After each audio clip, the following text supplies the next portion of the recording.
Ear infection myths. What's right? What's wrong? What's really going on? In this edition of 3-Minute 3-Tip Tuesday, I'm going to be covering the 5 top common ear infection myths. What you should be really doing.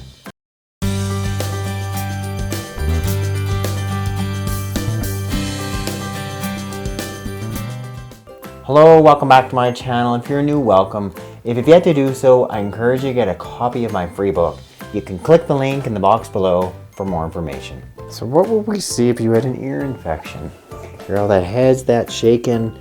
I'll look into your ear and there's going to be definite odor. It might be sweet. There might be some sort of blackish debris.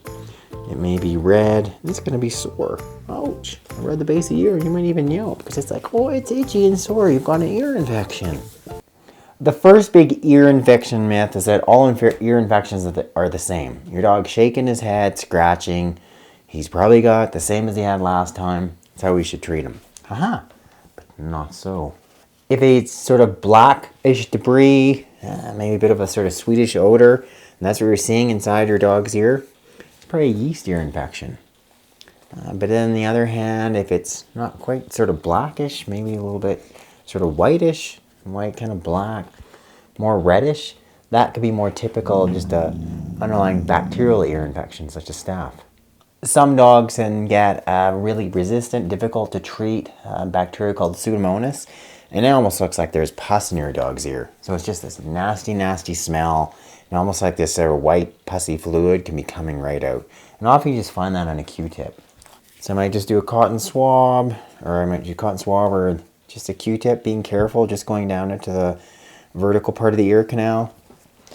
All right, no, I don't want you to lick it. But if I've seen the black debris, more likely yeast. If I'm seeing it to be more of this kind of creamy whitish top, and really bad odor to it, might be Pseudomonas. Number 2, it's about hair plucking. Some people think you should be always plucking the hair out of your dog's ears, right?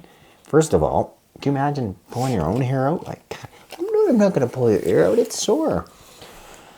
And in fact, even though you may have heard it from the breeder, you heard it from your neighbor, you heard it from your friend, maybe even saw it on, hard to believe, gasp, the internet, hair plucking in general is not advised. If your dog doesn't have a problem with the ears and recurring ear infections, you don't need to be plucking the hair out of your dog's ear. Where in fact, as soon as you do that, you cause localized inflammation, you actually trigger an ear infection. So unless there's a chronic ongoing problem that affects airflow, don't pluck the hair out of your dog's ears. Myth number 3, you can catch this thing from another dog. You know what? That does not happen. The most common cause of underlying ear infections in our dogs are underlying untreated allergies.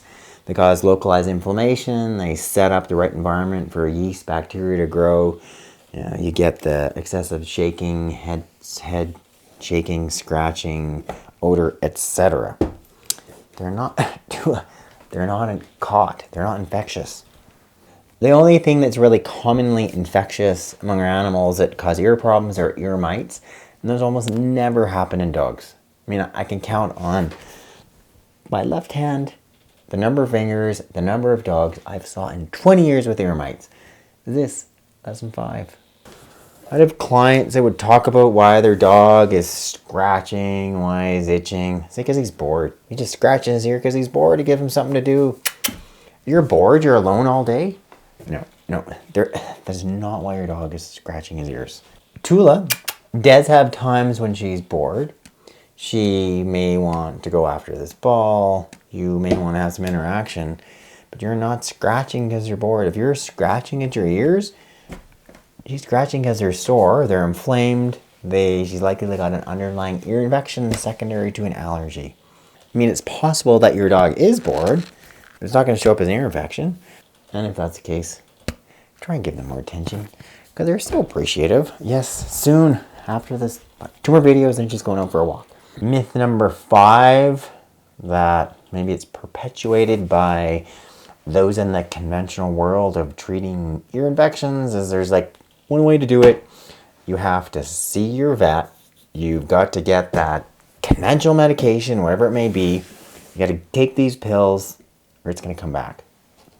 There are a number of holistic options to treat ear infections in dogs. For instance, in this section, I'm showing you what to do for yeast.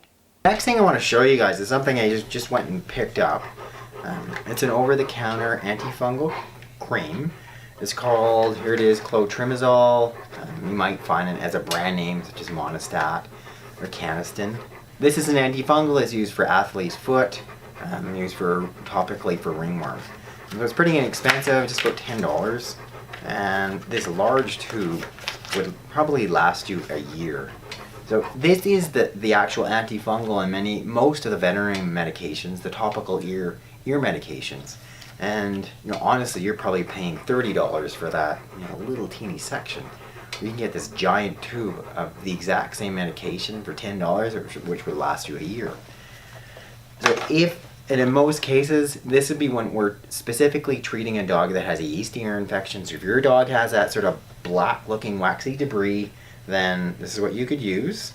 And it's a lot safer than using the veterinary ones, which have a combination sort of anti-inflammatory, also antibacterial, because you're just using what you need to use to treat the problem in your dog, not sort of over-medicating them. So here it is here. It's just in the easily dispensed tube. And I would just tilt your dog's ear back as I'm tilting Pearl's or pin it back, and just squirt just enough in to fill up part of that ear canal. Just rub the base of the ear really well to work its way in. You hear it squishing. And often I found in veterinary practice, these yeast infections especially with this medication, would clear up in sort of 3 to 5 days. If your dog has a bacterial ear infection, use this.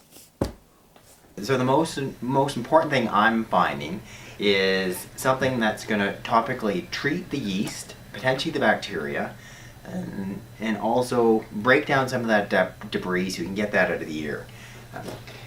So a couple of things for you that I want to suggest. First of all, I've actually made myself up a batch of green tea. In many cases in the past, people will suggest water is the basis. I actually think green tea is a much better idea. It's antibacterial, may deal with some of that fungi, some of that yeast that could be present in the ear. So I've made up a batch of green tea. You can just make a cup of green tea with a tea bag of green tea. I'm going to put in just under a cup. I'm actually going to put in here. That's it. I'm just almost putting just over 3/4 of a cup, or 200 mils of green tea in this cup here.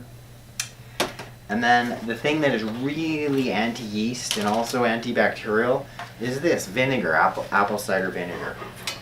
But I'm making a more dilute solution because I'm using the green tea, so it's often less irritating.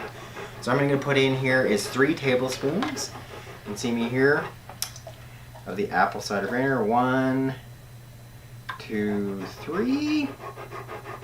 So now I've made myself a cup of this ear cleansing, ear medicating, treating solution. So there it is. So I've got a syringe here, and I've drawn about 10 mils, which is about 2 teaspoons of the green tea apple cider vinegar concentration.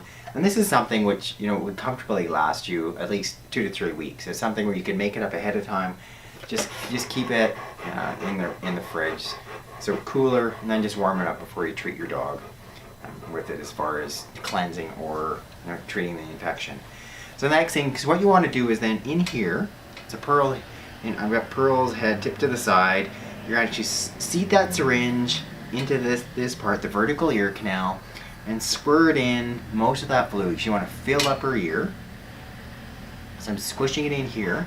And then what you want to do is rub the base of the ear really well so you can hear it squishing, and then wipe the excess out with either a cotton ball or what I've got, this little 2x2 gauze. So there it is, those 5 myths are dispelled. Once again, thanks for watching this edition of Veterinary Secrets. If you've yet to do so, I encourage you to get a copy of my free book. You can click the link in the box below for more information. Thank Tula for being super patient.